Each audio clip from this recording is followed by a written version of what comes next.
প্ৰথম কথা যে আপুনি সংঘ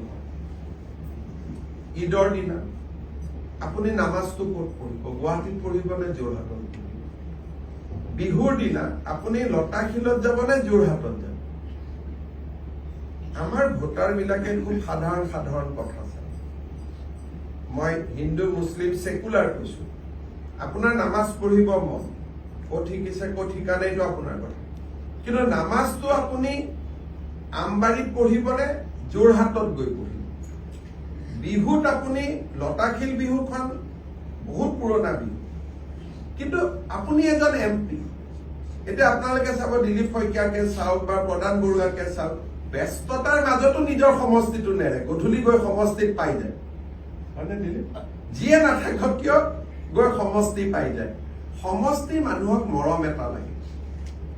আগত তেওঁ নগাঁৱত ইলেকশ্যন খেলিছিল, নগাঁৱত পৰম্পৰাগত ভোট আছিল, মানুহে বাধ্যত পৰি কংগ্ৰেছক দিছিলে, ভাবে বিজেপি আহিলে মছজিদ জ্বলাই দিব, মাদ্ৰাছা জ্বলাই দিব, গতিকে তেওঁলোকে কেতিয়াও জনপ্ৰিয়তাৰ ভোট পোৱা নাছিল, ভয়ৰ ভোট পাইছিল। আজি ইমান দিনে যে কংগ্ৰেছত সংখ্যালঘু অঞ্চলত যে MP বিলাক জিকে, তেওঁলোকে ভাবে তেওঁলোক জনপ্ৰিয় কাৰণে জিকে, কিন্তু এইটো জনপ্ৰিয়তাৰ ভোট নহয়, সংখ্যালঘু মানুহৰ মনত সোমোৱা ভয়ৰ ভোট। এইটো যে বিজেপিক ভোট দিলে আজি যে প্ৰদ্যুৎ বৰদলৈ জিকে, এইটো জনপ্ৰিয়তাৰ ভোট নেকি?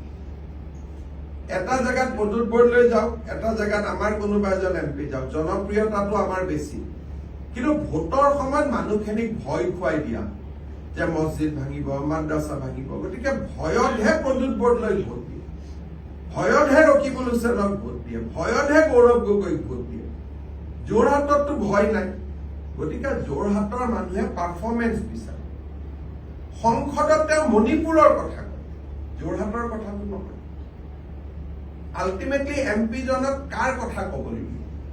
কাৰণ মই ভাবো যে পলিটিকেল দেউতাকৰ পৰা ডিৰেক্টলি যদি কোনোবা পলিটিচিয়ান হৈ যায়, তেতিয়াহ'লে কৰবাত নহয় কৰবাত এক্সিডেণ্ট হ'ব, কিন্তু কাৰ্যকৰ্তা হৈ যদি পলিটিচিয়ান হয় এক্সিডেণ্ট নহয়। মই কাকো নাম ধৰি কোৱা নাই, কিন্তু মই ইয়ং পলিটিচিয়ানসকলক ক'ব খোজো, বিশেষকৈ যাৰ দেউতাক পলিটিচিয়ান, তেওঁলোকে দেউতাকৰ লিগেচিটো বাদ দি নিজে কাৰ্যকৰ্তা হ'ব। যে যুৱ মৰ্চা কৰিলো, মহিলা মৰ্চা কৰিলো, ভাৰতীয় জনতা পাৰ্টি কৰিলো, এসময়ত MLA খেলিলো, বোলে নহয় মোৰ দেউতাৰ MLA আছিল, মই MLA হলো। বহুত দিনলৈকে এইটো নচলে। সদায় মোদী ডাঙৰীয়াই সেই কথাটোকে কৈ থাকে যে ফেমিলি ৰাজনীতি মানুহে এবাৰ বোলে ধুনীয়া, এইটো অমুকৰ ল'ৰা গতিকে বাপেকৰ দৰে হ'ব বুলি এবাৰ ভোট দি দিয়ে, কিন্তু এটা সময়ত মানুহৰ আমুৱাই যায়, এইটোতো বাপেকৰ লগত কোনো লিংক নাই। মই ব্যক্তিৰ ওপৰত উত্তৰ নিদিওঁ, কিন্তু যি দলৰ নেতাই ক'ব পাৰে যে এটা ইলেকশ্যন ভাল হ'ব, এটা ইলেকশ্যন বেয়া হ'ব, তেওঁ পলিটিকেলি কিমান ইমেচিউৰ। মইতো আপোনালোকে কম যে এনেকুৱা মানুহক আপোনালোকে কিমান ওপৰত তুলি থৈ দিছিল। ইমানেই পলিটিকেলি ইমেচিউৰ কোনোবা পলিটিচিয়ান থাকে নেকি যে এটা ইলেকশ্যন বেয়া হ'ব, এটা ইলেকশ্যন ভাল হ'ব, এটা ভাল হ'ব, এটা বেয়া হ'ব?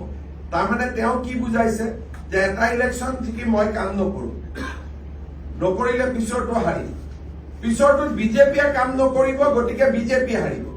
আৰে আমিতো ইমান ঢিলা মানুহ নহয়, এটা ইলেকশ্যনত জিকাৰ পিছত আমি দুগুণ কাম কৰো। তেওঁ আমাক কংগ্ৰেছী ভাবি লৈছে, কংগ্ৰেছী ফৰ্মুলাটো এটা ইলেকশ্যন জিকিলো আৰু মই কাম নকৰো, পিছত বিজেপি আহিলে ভাবে বিজেপিয়েও কাম নকৰিব, পিছৰবাৰ আৰু কংগ্ৰেছ আহিব।